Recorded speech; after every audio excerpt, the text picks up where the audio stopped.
El Señor esté con todos ustedes. Lectura del Santo Evangelio según San Mateo.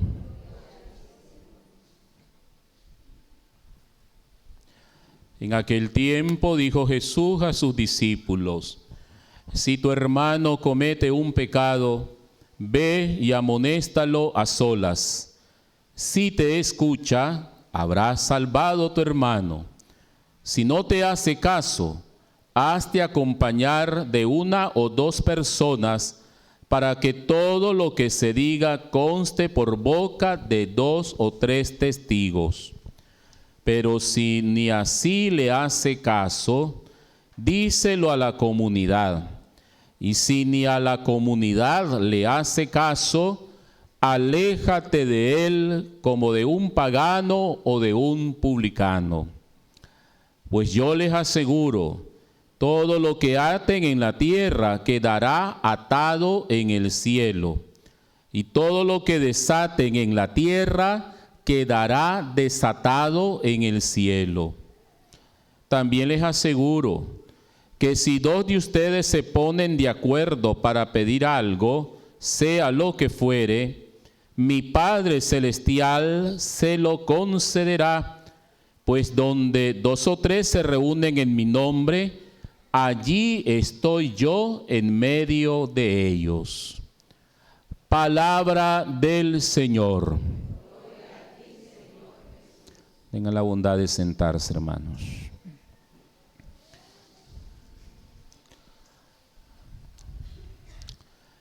El Evangelio y la palabra de Dios que hemos proclamado correspondiente a este domingo 23 de nuestro tiempo ordinario, hermanos, nos presenta un tema que sirve para edificar, para purificar y para hacer crecer nuestra fe en la vida de la comunidad. Se conoce este tema con el título de la corrección fraterna.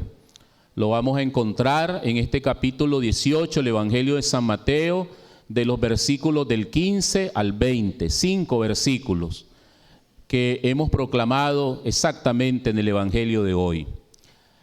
Corrección fraterna, ¿qué significa? Bueno, significa que como nosotros no somos perfectos, a pesar que el Señor nos ha llamado y nos ha incorporado a una comunidad cristiana, a una iglesia, pero también eso no impide, no quita que fallemos, que nos equivoquemos, que cometamos pecado porque somos pecadores. Entonces, como una forma de buscar corregir, enderezar, si acaso nos equivocamos en nuestra vida de fe, el Señor predica la corrección fraterna. Y vemos que en el Evangelio el Señor nos presenta como 3 instancias para practicar la corrección fraterna.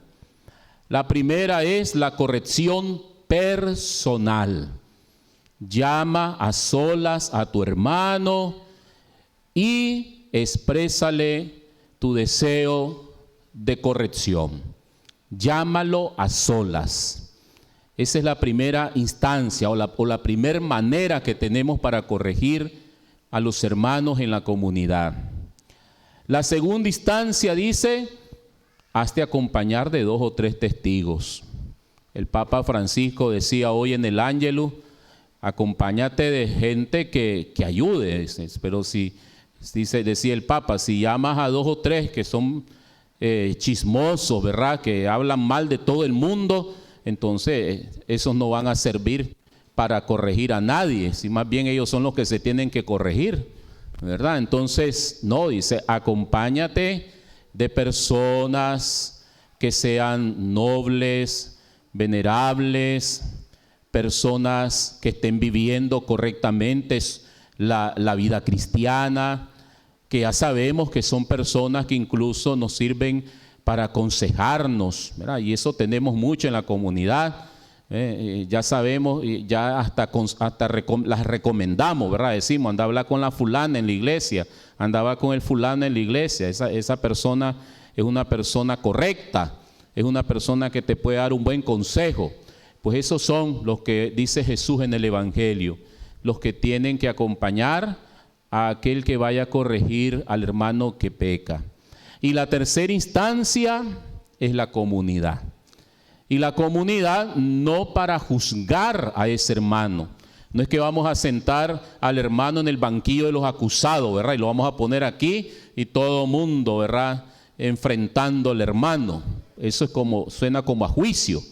No, la corrección no es un juicio, sino que la comunidad, dice a continuación Jesús en el Evangelio, debe de orar por el hermano que peca.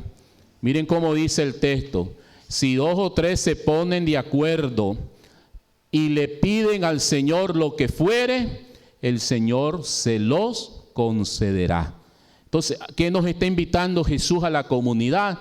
Que ore por los hermanos que están pecando, por los hermanos que están en el error. Y eso es algo que nosotros tenemos que recuperar, hermanos, en nuestra comunidad cristiana. Tenemos que alejar, decía el Papa Francisco, la plaga del chisme. Así le llama el Papa al chisme. El chisme dice es como una plaga, ¿verdad? Que acaba con todo, dice, que daña, que divide, que le quita la dignidad a la persona. No, dice el Papa, no nos entreguemos a la plaga del chisme. La comunidad debe servir para ayudar a los hermanos a levantarse de sus pecados. La comunidad debe servir para ponerlo en oración. Es decir, si sabemos de un hermano, una hermana que está equivocado, que está mal, pues pongámonos de rodillas delante del Señor, recemos el rosario, oremos por esos hermanos que están pecando y pongámoslo en las manos del Señor, en las manos de nuestra Madre, la Santísima Virgen María, para que pueda el Señor con su gracia y su misericordia tocar esos corazones y hacerles ver su pecado para que salgan del pecado y vuelvan a la vida sana de la comunidad. Entonces, aquí están las 3 instancias que el Señor nos propone para practicar la corrección fraterna. Pero también el Evangelio, por lo tanto, nos está invitando a que nosotros también, quienes seamos corregidos, tengamos la humildad de dejarnos corregir. Porque así como es difícil corregir, también es difícil aceptar ser corregido. Y ahí es donde muchas veces renqueamos todos, ¿no? ¿Verdad? ¿Por qué? Porque nos llenamos de soberbia y de orgullo y pensamos que nadie nos tiene que decir nada. Y hasta confundimos el aceptar nuestros errores con decir a los demás que no se metan en nuestra vida. ¿Cuántas veces le decimos a los demás, nada tenés que ver vos conmigo, nada me tiene que decir mi mamá y mi papá, si yo ya soy vieja, yo soy viejo?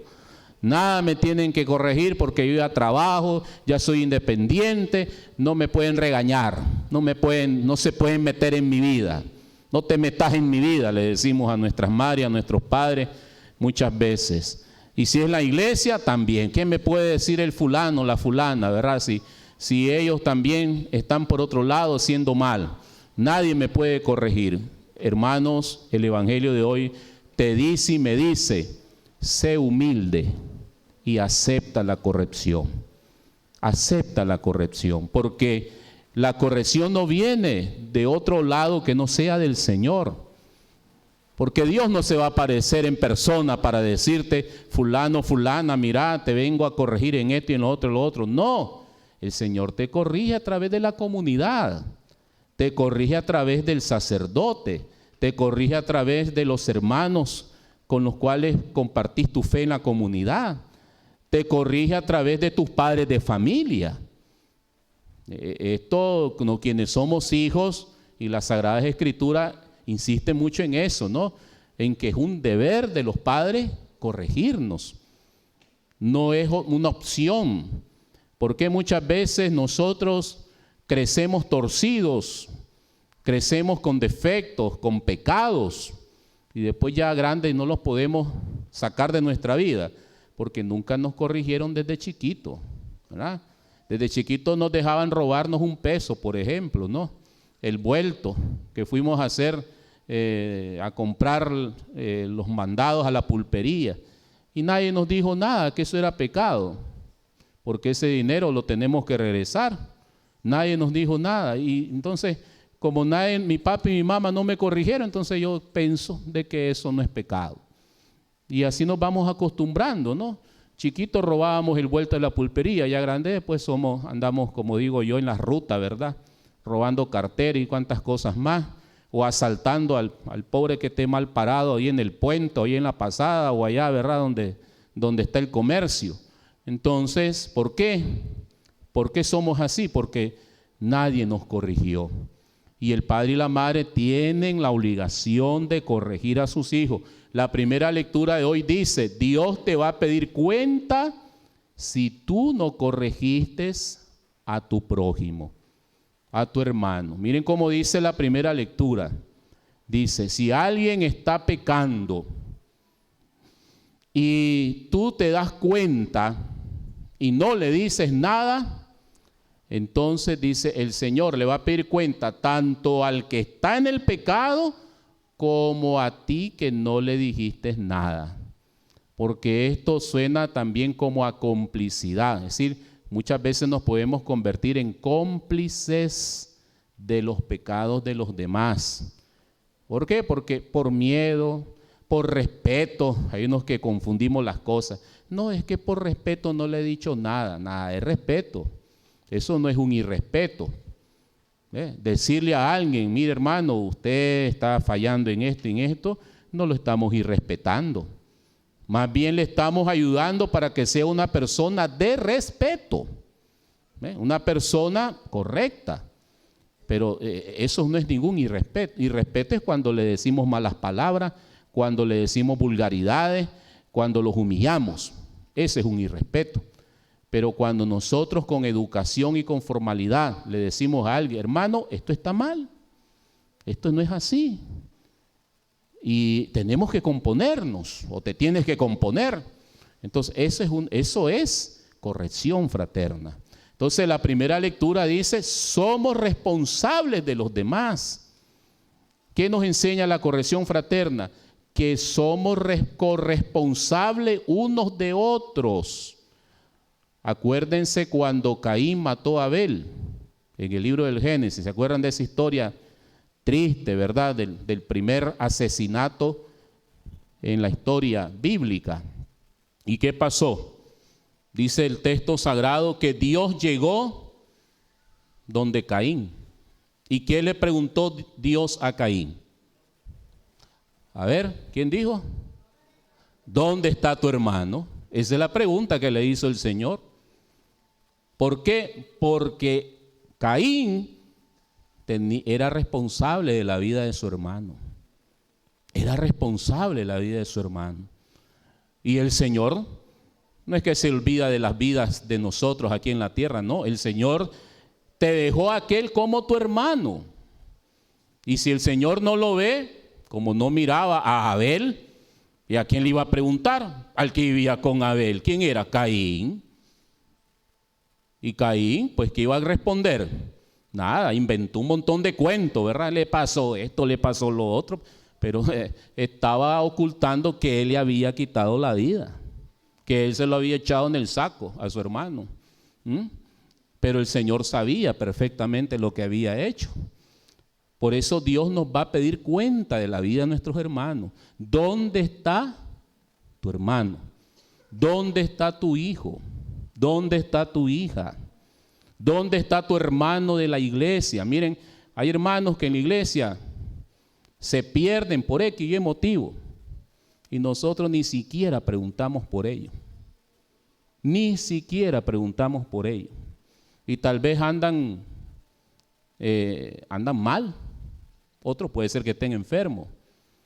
Otros andan mal, ¿verdad? Se salieron del camino. Y nosotros no nos preocupamos muchas veces por esos hermanos. Y nos dicen aquí en la iglesia, mire, aquel que se reúne con usted, allá está, dice, dormido en la banca del parque, ¿verdad? De la zona 6. Allá está, dice, todo hecho basura. ¿Quién decimos? No sé quién es ese, no lo conozco. No, hombre, ese, tiene 3 años no llegar a la iglesia. ¿Quién sabe quién será ese prójimo? Y era el que estaba conmigo ahí en el grupo. Alabaré, gloria a Dios y Señor, que no sé qué, ¿verdad? Y después nosotros como que no lo conocemos. No nos preocupamos, no nos interesamos por la salvación de nuestros hermanos. Y somos responsables de la salvación de nuestros hermanos. Sí, es tu hermano. El hecho de que ande en pecado, que ande mal, el hecho de que esté en esa situación, no le ha quitado el que sea tu hermano. Es tu hermano. Y Dios nos va a pedir cuenta de esos hermanos que los hemos abandonado, que los hemos olvidado y que los hemos dejado a que se pierdan, porque nosotros somos responsables de la salvación de los demás. Dios también nos preguntará. Por eso hoy pues la palabra del Señor nos invita hermosamente a ser responsables de la salvación de nuestro prójimo, de los miembros de nuestra comunidad, ayudarnos. La corrección fraterna es para ayudarnos. Cuando alguien nos corrige, míralo como alguien que te quiere ayudar. No nos pongamos soberbios, ¿no? No es que te quiere molestar, no es que te llega a fastidiar, no es que te llega a hacer la vida cuadrito, no. Es Dios el que llega a salvarte. Yo siempre digo que cuando uno está en pecado no mira lo que está haciendo, como que el pecado nos ciega. Entonces necesitamos que otro me haga ver mi pecado muchas veces, porque el otro sí te está viendo lo que estás haciendo, ¿no? Te está viendo, como dicen los chavalos, te estoy viendo, dicen los chavalos, te está viendo. Y el otro te hace ver muchas veces, o me hace ver mi pecado. Seamos humildes, aceptemos esa palabra de corrección que es para que nos enderecemos y que es para que nosotros salgamos del pecado, porque si morimos en pecado, si ya no vamos a tener salvación, ¿verdad? Eso es lo que quiere el Señor, evitar nuestra condenación. Quiere que todos nos salvemos, pero no nos vamos a salvar si persistimos en el pecado, si no salimos de ese pecado. Pidamos humildad al Señor para que podamos aceptar esa corrección, la humildad que tanto alabamos en la Santísima Virgen María, la sencillez del corazón de la Virgen. De ella, ¿verdad? Aprendemos a ser humildes, a ser sencillos. Esta vocación de Nuestra Señora de Valvanera, que es un acercarse de la Virgen a nosotros con amor de madre. Acerquémonos nosotros también con humildad. Pidamos a la Virgen que nos quite la soberbia. Sería una buena petición en este día a la Virgen de Valvanera. Madre, hazme humilde como tú eres humilde. Aparta de mi corazón la soberbia, el cerrarme, el creer de que no necesito de nadie y ni escuchar a nadie para llegar a Dios o para salvarme. Dame el corazón humilde que tú tienes, Madre, para que yo pueda abrir mi corazón a aquel Dios que me quiere salvar. La misma Virgen, la misma Santísima Virgen María puede también insinuarnos, inspirarnos, para que podamos nosotros encontrar a través de su intercesión la salvación que el Señor quiere ver en cada uno de nosotros, sus hijos. Que Nuestra Señora, pues, de Valvanera, que es una de las grandes 7 advocaciones de la Virgen María en España, ¿verdad? Patrona de La Rioja, así se llama la tierra donde ella se apareció en España, y que es venerada fuertemente, ¿verdad? Junto con otras 6 advocaciones allá en todo el pueblo de España, que ella interceda por este pueblo, por este sector que la ha acogido, y que me imagino que gracias a la inspiración de uno de nuestros hermanos sacerdotes jesuitas, no sé quién fue el padre, ¿verdad? No sé si fue el padre Agustín, el padre Miguel, el padre Valentín, ¿verdad? Español, que la Virgen pues lo inspiró para sembrar esta vocación de Nuestra Señora de Valvanera aquí entre ustedes, que ella pues también lo tenga en su santo reino, pues al padre Valentín, porque ella está en la presencia de Dios. Y gracias al Padre pues por este hermoso regalo que dejó a esta capilla, esta comunidad, de dejar la devoción de ella, de Nuestra Señora de Valvanera. Así sea, en el nombre del Padre, del Hijo y del Espíritu Santo. ¡Viva Nuestra Señora de Valvanera! ¡Viva Nuestra Señora de Valvanera! ¡Que viva Nuestra Señora de Valvanera! Palmas a nuestra Madre con amor y cariño.